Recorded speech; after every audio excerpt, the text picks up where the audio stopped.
আমরা সাধারণত বিড়াল, কুকুর কিংবা খরগোশ এমনই প্রাণী পোষার শখ রাখি, কিন্তু আজ আপনাকে এমন কিছু মহিলা দেখাবো যারা ভয়ানক প্রাণীকে লালন পালন করে, যা দেখলে আপনি সত্যি অবাক হবেন। তো স্বাগতম আপনাকে অসীম রহস্যের আরও একটি নতুন ভিডিওতে। তাইওয়ানের সাসিমি নামক এই মহিলাটাকে দেখুন। সে কিনা নিজের সাথে 6 থেকে 7টি কুমির রেখেছে এবং এই কুমিরগুলির এক একটি দৈর্ঘ্য 1 থেকে 5 মিটারেরও বেশি হয়ে থাকে। সে এই কুমিরগুলোকে নিয়ে একসাথে নিশ্চিন্তে ঘুমায় এবং কুমিরগুলোকে সে প্রতিদিন মাছ এবং মাংস খিলিয়ে থাকে। তাকে যখন সেই কুমিরের সম্বন্ধে জিজ্ঞেস করা হয়, সে বলে সেই কুমিরগুলো নাকি তাদের পরিবারের একটি অংশ এবং কুমির রাখার আসল কারণ সাসিমি কুমিরকে জড়িয়ে ধরে ঘুমায়, কারণ কুমিরের রক্ত অনেক শীতল হয় আর সাসিমি এটা খুবই পছন্দ করে। ইনঘাগি আরাঘি এই মহিলার সাহস দেখলে আপনি সত্যি নিজেকে বিশ্বাস করাতে পারবেন না। কিছুদিন আগে এই মহিলা তার সোশ্যাল মিডিয়ায় একটি পোস্ট করে এবং দেখা যায় সে একটি বিশাল অজগরের সাথে শুয়ে আছেন। সে জানায় সে সাপ রাখতে অনেক ভালোবাসেন। এই অজগর ছাড়াও তার কাছে নাকি আরও বড় বড় 3টি সাপ আছে তার বাড়িতে। সে সাপকে প্রতিদিন চিকেন খিলিয়ে থাকে। তার এই অস্বাভাবিকভাবে সাপ রাখার আচরণটা মোটেও দর্শকদের পছন্দনীয় নয়, কারণ অজগরকে বেশি খিদা পেলে সে তার মালিককেও গিলে ফেলতে পারে। এরকম আরেকটি মহিলা হলো আউলিয়া খায়রুন্নিসা। তাকে সবাই ইকা বলে চেনে।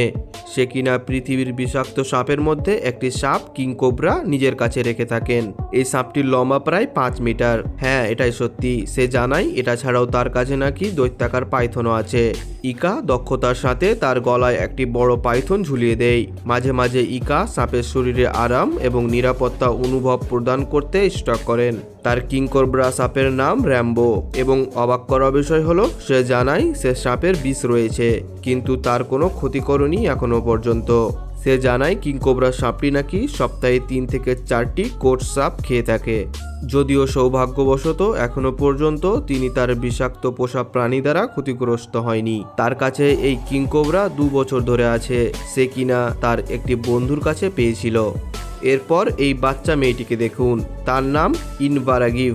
সে ইসরায়েলে থাকেন। এই মেয়েটির কাছে একটি হলুদ রঙের অজগর আছে। এই মেয়েটি তার অজগরকে নিয়ে একসাথে সুইমিং করে। রিপোর্ট অনুযায়ী তার হলুদ অজগরটি 3 মিটারের লম্বা এবং তার নাম বেল। এই অজগরটি দক্ষিণ ইসরায়েলের একটি কৃষক সম্প্রদায়ের একটি পশু আশ্রয়ে একসাথে বসবাস করে। এটি পরিবারের পোষা প্রাণীর মধ্যে একটি। মেয়েটির মা জানান দুজন একসঙ্গেই বড় হয়েছে। অস্বাভাবিক প্রাণী পালন করার মধ্যে একজন আর মহিলা হলেন ইমা স্টিক। তিনি লন্ডনে থাকেন। প্রতিবেদন অনুযায়ী এই মহিলা বিভিন্ন ধরনের বিদেশি পোকা, বড় শামুক, টিকটিকি এবং 2টি তেলেপোকা রয়েছে। তিনি একজন বিখ্যাত ব্লগার। তার তেলেপোকার নাম রাইস এবং বিন। তার ভিডিওতে দেখা যায় এই মহিলা তার 2টি প্রিয় তেলেপোকা তার হাতের উপর হামাগুড়ি দিচ্ছে। অবশ্য এটি এমন ঘটনা যা খুবই কমই দেখা যায়। তাছাড়া অনেক মানুষ, বিশেষ করে মহিলারা, তেলেপোকা স্পর্শ করার জন্য বিরক্ত বোধ করেন। তার মতে তেলেপোকা বুদ্ধিমান প্রাণী এবং ধীরে ধীরে চলে। কথিত আছে এই মহিলার গর্ভপাতের পর থেকেই তার পোষা প্রাণীর সংগ্রহ নিয়ে ভিডিও তৈরি করতে শুরু করে। আপনি কি এমন ভয়ানক সাপ কিংবা কুমির কিংবা তেলেপোকা রাখার শখ রাখেন? অবশ্যই কমেন্টে জানাবেন। আর এইরকম ইন্টারেস্টিং ভিডিও দেখতে চাইলে আমাদের চ্যানেল সাবস্ক্রাইব করে রাখতে পারেন। তো দেখা হচ্ছে পরবর্তী ভিডিওতে। ততক্ষণে ভালো থাকবেন। ধন্যবাদ।